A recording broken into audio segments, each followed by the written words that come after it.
Era el final de la Primera Guerra Mundial y el comienzo de una nueva década. Eran los locos años 20, y al compás de un mundo que cambiaba muy deprisa, al abrigo de nuevas modas y costumbres que lo transformaban por completo, el viento trajo desde Nueva Orleans las primeras notas de jazz, un combinado que guardaba en su interior todo el calor del sur, una parte de Spiritual Negros, otra parte de ragtime y un buen chorro de blues. Se agitaba en una coctelera a ritmo de habaneras y se servía a temperatura ambiente.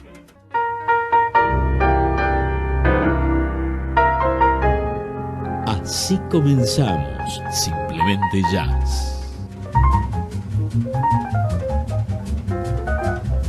Una tarde de 1941, algunos curiosos se dieron una vuelta por los estudios de grabación Breyer.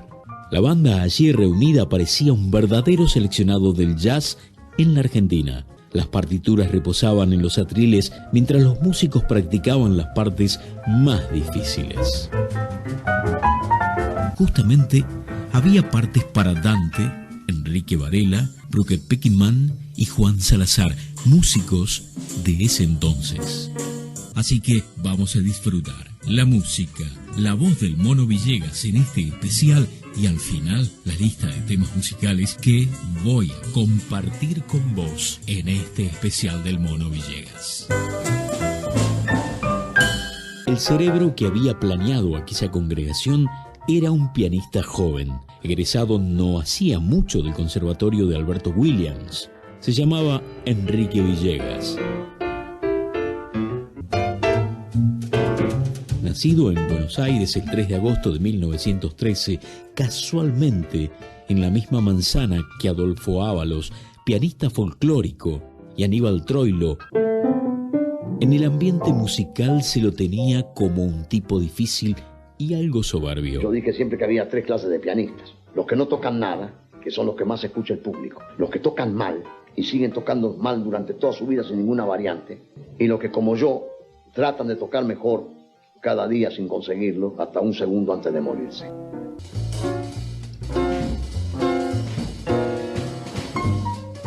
En 1935 había discutido con Eduardo Armano sobre cómo debía tocarse rítmicamente una pieza de jazz. El ser humano, con su fantasía y su deseo, habla maravillas de cosas que le gustaría que hubieran pasado y no han pasado en realidad. Porque la vida es muy triste en sí y muy dura y está lleno de grasas, sabe usted, grasas y analfabetos que tienen el poder y deciden la vida de los artistas más grandes que hay. ¿Se da cuenta? Es un, como yo digo, empleando una palabra bien de nosotros, un macaneo total, porque siempre el chantapufi desplaza al capaz.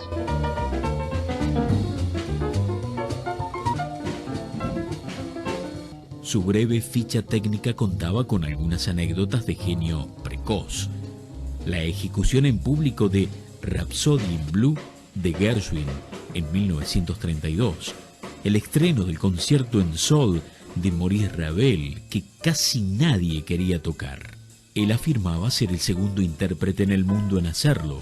Tenía un gusto obsesivo por la música de Duke Ellington y en simultáneo una fascinación por el tango en línea de Cariana.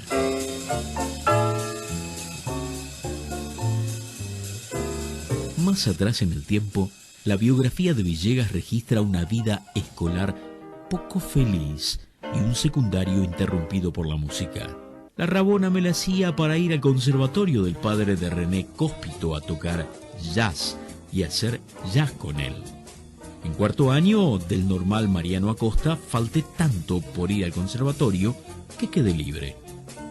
Mi familia se enojó mucho, pero yo les dije: no quiero estudiar, porque si estudio voy a ser como la mayoría de los estúpidos que conozco, que les llaman hombres de provecho, abogados, médicos, arquitectos, ingenieros, chorros. Yo quiero ser pianista. Y lo que pasó es que lo fui. Y de oveja negra pasé a ser el adorado. Porque yo con un piano con lo que yo quiero, si tengo un piano. Por eso dije, al gran pueblo argentino, pianos. Hijo único, huérfano de madre a los 6 meses, y confiada su primera educación a una tía, Enrique salvó su vida gracias al piano. Cuando mi padre se casó por segunda vez, me llevó a La Plata a vivir con él y su nueva mujer. Pero esta se le murió también. Por entonces yo tocaba el piano y pronto egresaría del Conservatorio Williams.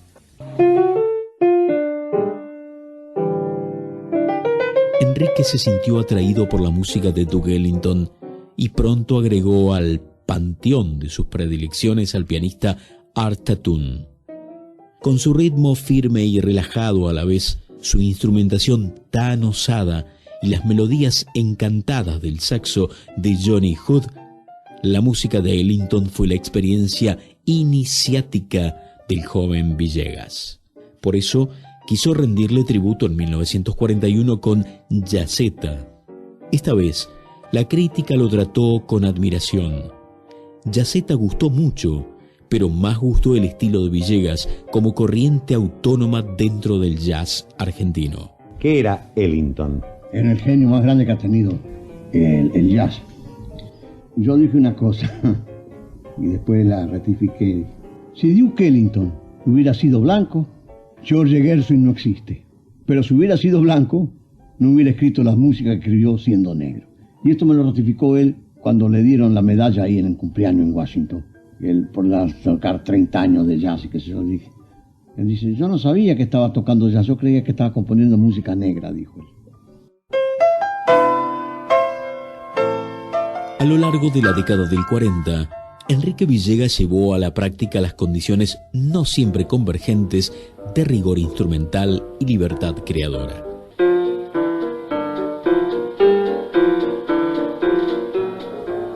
Hizo de todo, siempre en el más alto nivel, aunque su música pudiera triunfar o fracasar según rumores propios y ajenos. Hacia 1945, los periodistas especializados los consideraban un pianista encasillable. Aunque se reía del mito romántico de la originalidad, Villegas fue original desde muy temprano y los intentos de encuadrarlo bajo determinado canon estilístico fracasarían una y otra vez. Poseía un agudo sentido del ritmo, un ataque seco y cortante para notas que en la continuidad de la frase acumulaban un swing filoso. Su música podía levitar fuera de la pauta del compás o machaconamente caer con la pesadez de una marcha.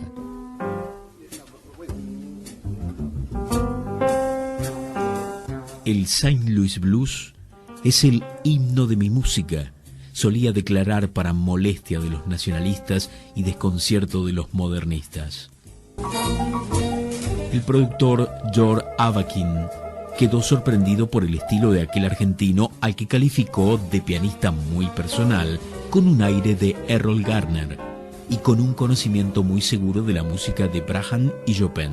Yo no me pienso en una, como me dijo una otra vez, si había evolucionado, yo no sé. Yo me siento y toco, además hablo. Y digo lo que pienso, y espontáneamente, y me confundo algunas veces con las cosas. Quiero hablar de un tema y me voy a otro, como Macedonio Fernández. Pero sé que tengo alguna habilidad para darle vuelta a la tortilla a los enemigos que se me vienen. Lo empiezo a hablar, y así que se dé vuelta así, sale amigo mío, me invita a comer y todo. No sé por qué tengo esa particularidad. Veo un público frío también y qué sé yo, le hago 2 o 3 chistes, me lo doy vuelta y me aplauden y todo. Encantado.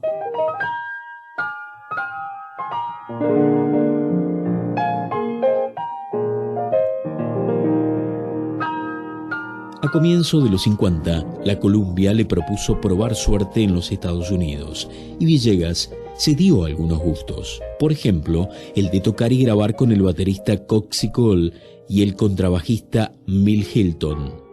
Aunque luego la Columbia arrumbó el disco en sus depósitos y nadie pudo quitarle a Villegas lo vivido.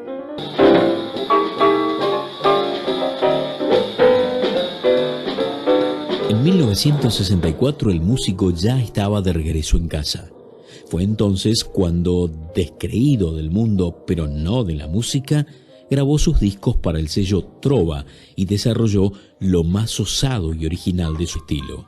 Afirmado como su formato predilecto, el trío de piano, contrabajo y batería sostuvo la mejor música de Villegas a lo largo de los 60 y un poco después también.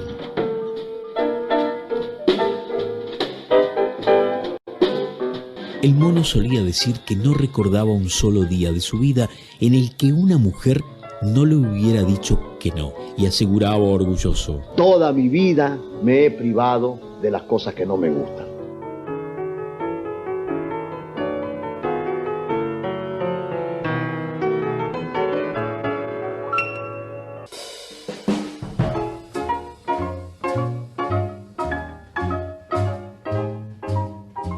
Como te conté al principio, los temas musicales que se escucharon en este programa. El Mono Villegas con Umbrella, luego balada número 1 en G menor, ópera 23, Honeysuckle Rose, Yo Continuaré, Perdido, I Can't Get Started, Like Water for Octane, But Not For Me, Dixie Delver, Saint Thomas, Saint Louis Blues, Rose Blossoms, T para dos en una versión especial. Y nos despedimos Begin de Beguine, el Mono Villegas, hoy en Simplemente Jazz en este especial.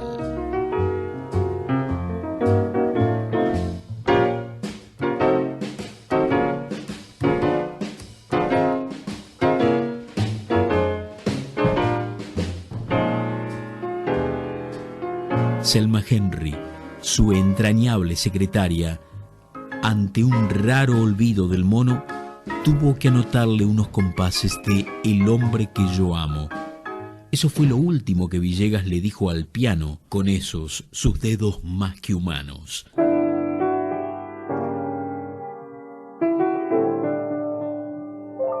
En sus últimos meses, doblegado por una operación de próstata y por una rotura de cadera, se negaba a tocar el piano porque consideraba que si no estaba con la plenitud de sus fuerzas, ofendía a la música. ¿Tenés miedo a la muerte? ¿Pensás en la muerte? Sí, tengo una gran curiosidad, porque entonces voy a saber quién. Hablar de la muerte estando vivo no tiene ningún objeto. Hay que morirse para saber qué es. Me preguntaron en el diario de Córdoba una vez si yo creía en Dios, creo que era, ¿no? Digo, yo no sé, ¿no? Porque yo he volado ahora a 11.000 metros de altura y no vi ningún angelito ahí, ni deben estar ocultos con las nubes, ninguno. Creo, eso sí, que hay fe.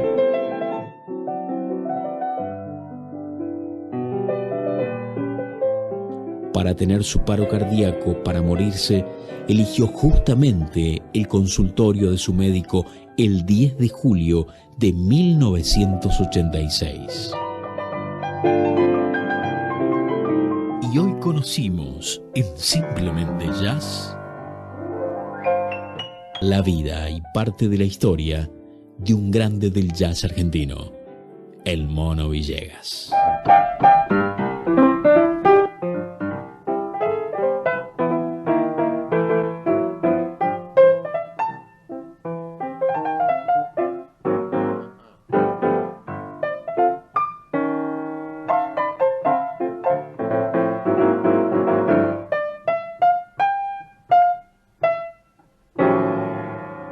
Esto fue Simplemente Jazz, abriendo la puerta de la música desde las mejores orquestas negras o blancas de la más elevada jerarquía hasta la típicamente estándar y las creaciones de los más grandes solistas de la época. Hasta nuestro próximo encuentro.